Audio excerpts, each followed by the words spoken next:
Hello everyone, this is Prabhat Gupta.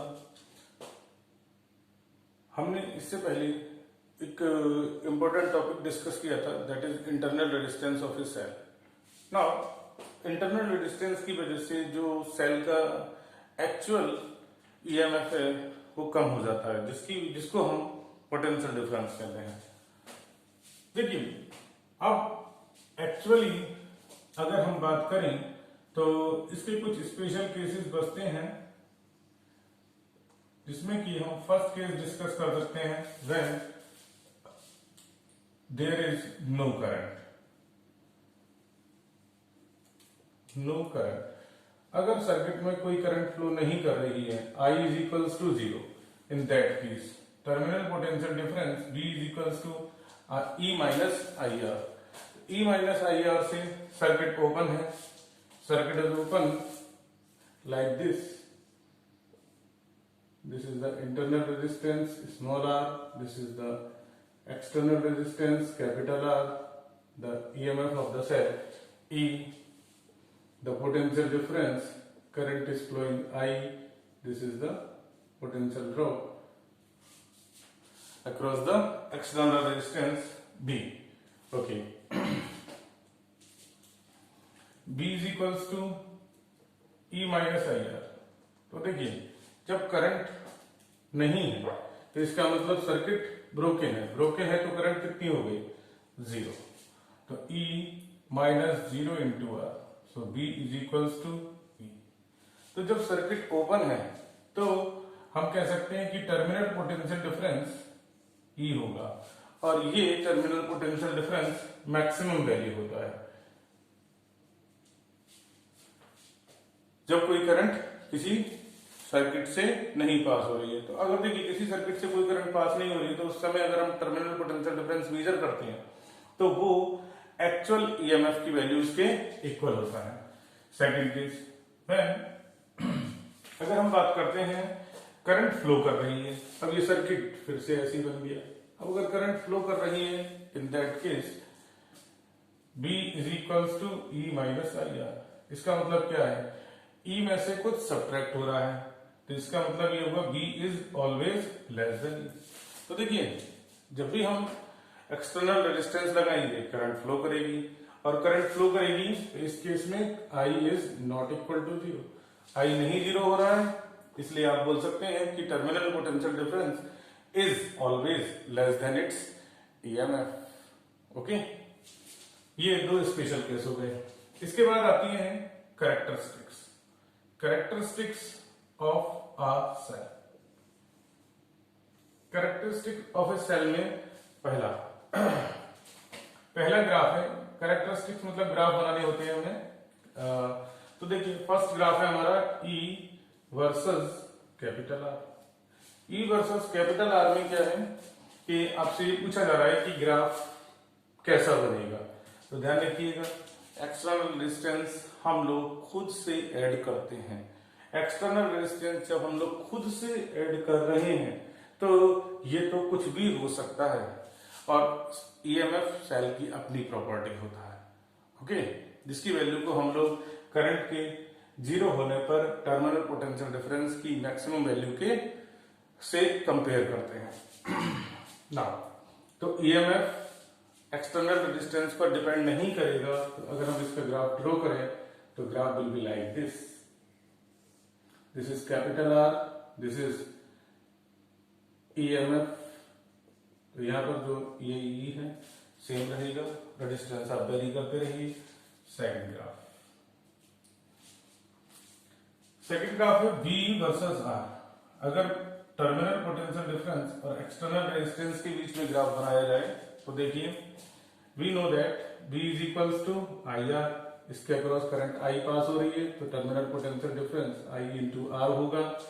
और current की values, अगर आपने इससे पहले वाला लेक्चर का वीडियो देखा हो तो उसमें हमने इसकी वैल्यूज निकाली थी।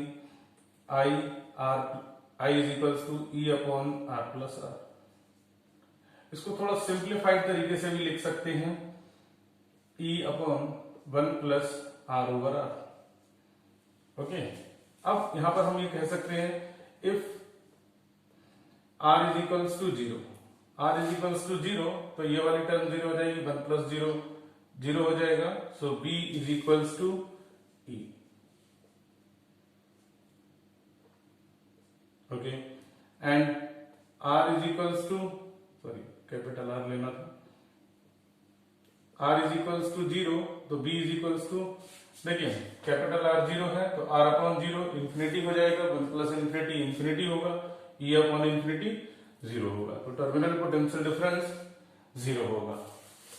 ओके, देखिए बेटा इसको ऐसे रियलाइज कीजिएगा कि जब R ही नहीं होगा, ठीक है, तो क्या होगा उस समय पर टर्मिनल पोटेंशियल डिफरेंस, यानी कि इस पॉइंट से लेके इस पॉइंट तक पोटेंशियल सेम रहेगा, तो पोटेंशियल डिफरेंस 0 होगा। ओके, ऐसे कह सकते हैं कि हमने इसे एक सिंपली शॉर्ट सर्किट कर दिया है, कोई रेजिस्टेंस नहीं है यहाँ पर, ठीक है। सेकेंड केस ले सकते हैं, R is equals to small r, in that case b is equals to 1 plus 1 r upon r 1 हो गया, 1 plus 1 2 e upon 2। Okay, values बढ़ रही हैं एंड बढ़ाकर हम कितनी कर सकते हैं, इंफिनिटी। इंफिनिटी करेंगे तो r upon infinity 0, 1 plus 0 1 e upon 1 e, तो b इज इक्वल्स टू, तो देखिए इसकी वैल्यूज बढ़ रही हैं और किस तरीके से बढ़ रही हैं, इस ग्राफ को हम यहां पर रिप्रेजेंट कर सकते हैं। This is capital R, this is terminal potential difference B, और देखिए टर्मिनल पोटेंशियल डिफरेंस की values PD, terminal potential difference की वैल्यूज कितनी होगी, मैक्सिमम E हो सकती है। ओके, तो टर्मिनल पोटेंशियल डिफरेंस यहाँ पर B is equals to E ले लिया, मैक्सिमम वैल्यू आ रही है B is equals to E। Okay, और इनिशियली कितनी है 0, जब एक्सटर्नल रेजिस्टेंस 0 है, तो वैल्यूज को धीरे धीरे इंक्रीज करिए और इसे इंफिनिटी कर दीजिए, और जब ये इंफिनिटी हो जाएगा तो इसकी वैल्यू EMF के इक्वल हो जाएगी।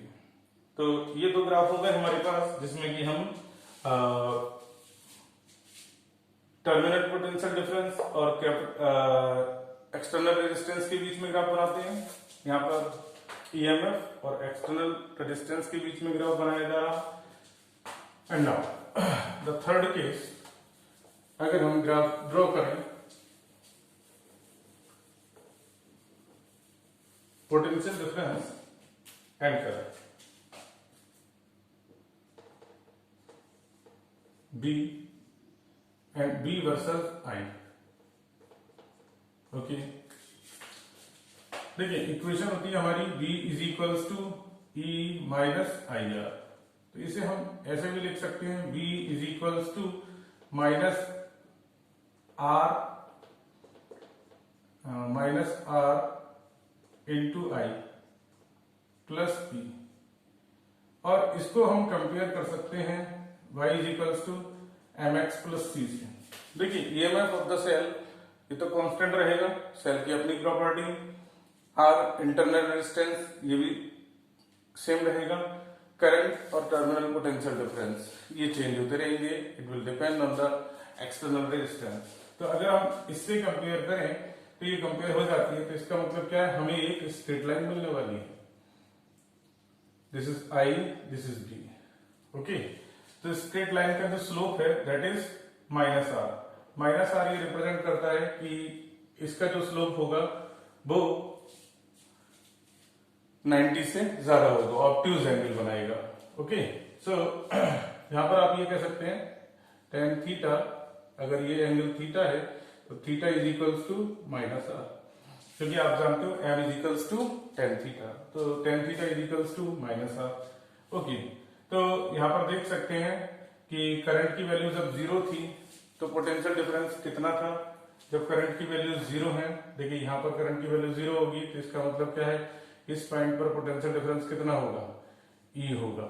ओके, जब आपका करंट की वैल्यू 0 है तो पोटेंशियल डिफरेंस आपका E आ रहा है। ओके, सॉरी, हाँ ठीक है, करंट की वैल्यूज 0 है, हाँ यहाँ पर करंट की वैल्यू 0 है, पोटेंशियल डिफरेंस E आ गया। नाउ अब अगर हम क्या करें,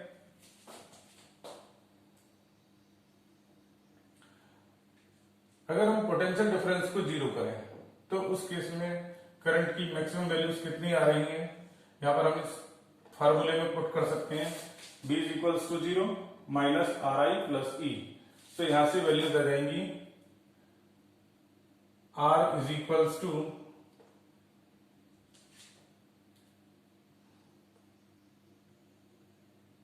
E upon I.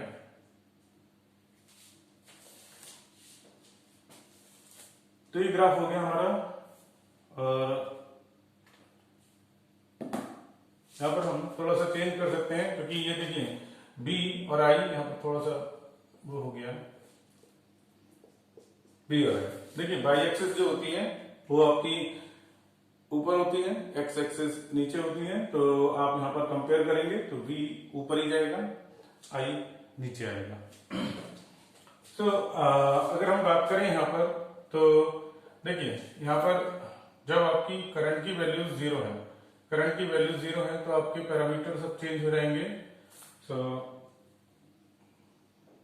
B is equals to E और यहां पर आप निकाल सकते हैं internal resistance E upon I इस पॉइंट पर जो भी होगी, मान लीजिए ये पॉइंट A है, दिस पॉइंट इज B, तो आप बोल सकते हैं IB। तो इंटरनल रेजिस्टेंस भी निकाला जा सकता है यहां पर अगर एग्जाम में पूछा जाता है तो ये पैरामीटर्स काफी इंपॉर्टेंट हैं एग्जामिनेशन पॉइंट ऑफ व्यू से। तो थैंक यू एवरीवन।